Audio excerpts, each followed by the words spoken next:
Okay, let's talk about Ballerina. So I did get a chance this past weekend to go see the newest film in the John Wick universe, Ballerina. I'm gonna give my thoughts on the movie. Now, I was excited to go see this movie. Full disclosure here, I'm a big fan of Anna De Armas. Like, I will go see anything with her in it. If it's her or Cindy Sweeney, chances are I'm probably gonna go see the movie regardless. Like, I would even watch stuff that's on streaming just because those two are in it. They're my two Hollywood crushes right now. I've been a big fan of Anna De Armas for a long, long time, going back to War Dogs, going back to Hands of Stone, like so much. Like I've seen almost every movie she's been in. I'm just a massive, massive fanboy when it comes to Anna De Armas. And I'm also a fanboy when it comes to the John Wick movies. I've seen all the John Wick movies, love all the John Wick movies. Some are better than others. So with that said, how does Ballerina stack up to the John Wick movies?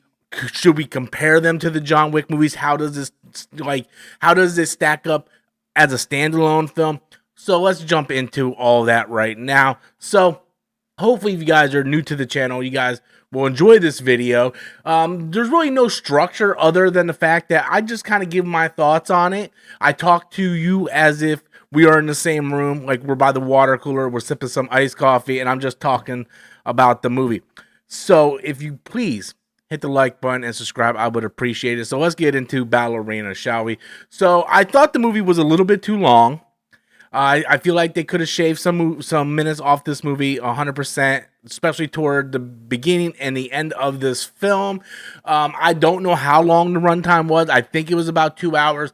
But with that said, it's still the first act and the last act did drag a little bit. I thought the first act dragged a little bit more, where they were going into the whole backstory of how she ended up becoming part of this universe. And I understand all that is important, but it really kind of, like, the stuff with her dad, like, really dragged on for a while in that first act. And I know it's set up, but I really did not care. Like it could have been an easy, like, 5 minutes, boom, something happens. She gets taken into this world, and now she is training to become this badass assassin. That's sort of where I wanted it to pick up. You know, John Wick had a huge backstory, but it wasn't like they showed a whole lot to that. It was like, hey, we're going to start right here. We're going to show you this thing, what's going to happen to his dog, and we're up and running, and he's going right back into his old life. And I feel like it could have been sped up a little bit more in the beginning of this film. And I don't know if that's what set up like the last act, because the last act felt the drag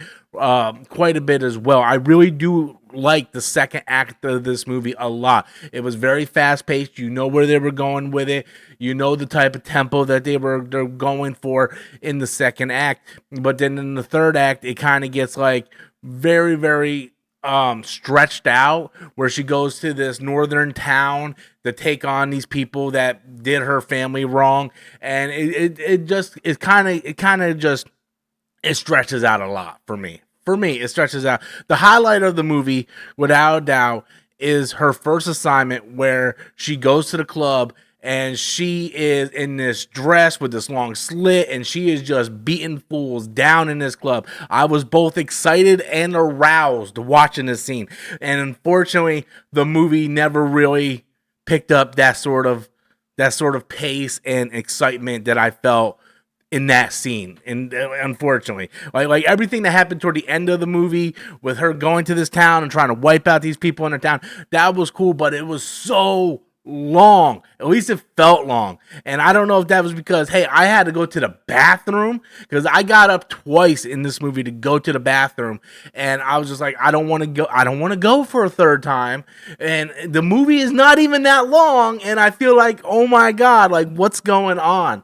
The first act and the third act really kind of dampened it for me. If you were someone who's on the fence about this movie and you're like, hey, I want to see this movie, should I go see it in theater? That's a very hard, like when I was telling my friends, Danny and DJ, I was like, you know what, maybe it's best if you just go, like, it's a good movie. I enjoyed it, right? I highly recommend it. But I think that this is something that you can wait for streaming. And that's the way I kind of put things in categories now. Like avoid the movie, wait for streaming, go see it in theaters. It's a good movie. but I won't sit there and tell people to waste their time to go to a theater and see it, because with the price of theaters, driving, gas, parking, going to the theater, like it's really a commitment. And if you're not going to absolutely love the movie, I'm going to tell people, hey, just go get it on, like watch it when it comes out on streaming. Unfortunately, that's sort of the era that we're in when it comes to movies now, is like a lot of people, they want to see these movies, but a lot of people wait for streaming. Ballerina kind of goes up on that category, I think. If it wasn't for my fanboy crush of Ana de Armas, I would probably have just waited for this movie as well, because there's a lot of there's a lot of upcoming movies that I'm going to want to go see in theaters. But again, I saw that clip of the scene in the club, and I'm like, I gotta go see this. This is the most sexiest hot thing I've ever seen. Like, it looks amazing, and it never kind of reached that. It kind of plateaued after that. Some of the fight scenes are absolutely awesome. I will say this, John Wick is in the movie a lot more than I thought he was going to be in the movie, because we see him in the trailers for a bit, and I was like, oh, it's just going to be like a 5-minute cameo, and he's actually in the movie a lot more than I thought. I'm not going to sit here and lie to you and tell you he's in 35% of the movie. He's not, but he's in the movie, a decent amount compared to where I thought they were going to do with it. Where it lines up in the John Wick universe, I don't know. I'm going to be honest with you. After that first movie, those last 3 movies, they all kind of blend in, okay? I'm going to be honest with you.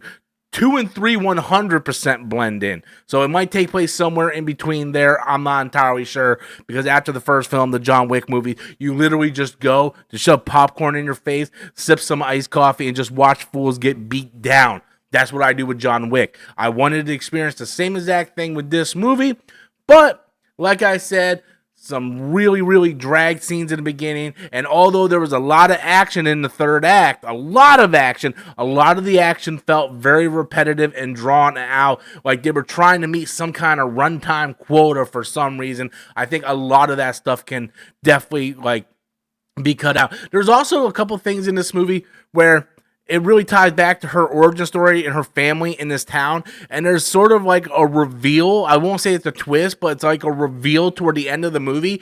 And they did nothing with it. They reveal it, and then they shoot that shit down real quick. Like, hey, we reveal this, boom, it's shut down real quick. It ain't going nowhere. And at that point, I'm like, well, what was the point of even doing that, really? Because you didn't do anything with it. It wasn't no emotional attachment to our main protagonist, which is Ana de Armas. It didn't do anything to attach her to that character.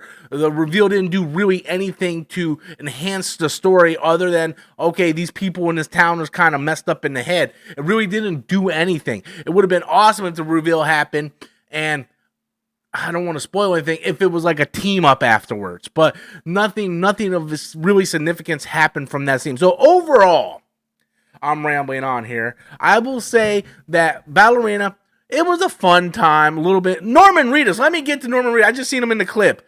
Norman Reedus, yeah, you know how I completely forgot to mention him in this movie? Because he's actually hardly in this movie.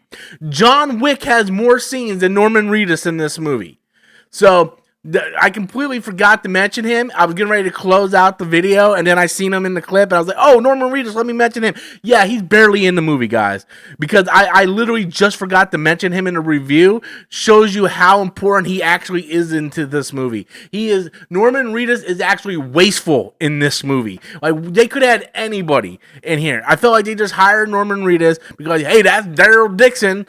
He's going to hunt some squirrels, and they can use him in the marketing, and that was it. He was absolutely, other than one scene, absolutely wasted in this movie. Absolutely wasted. So with that said, I'm going to close this thing out for real this time.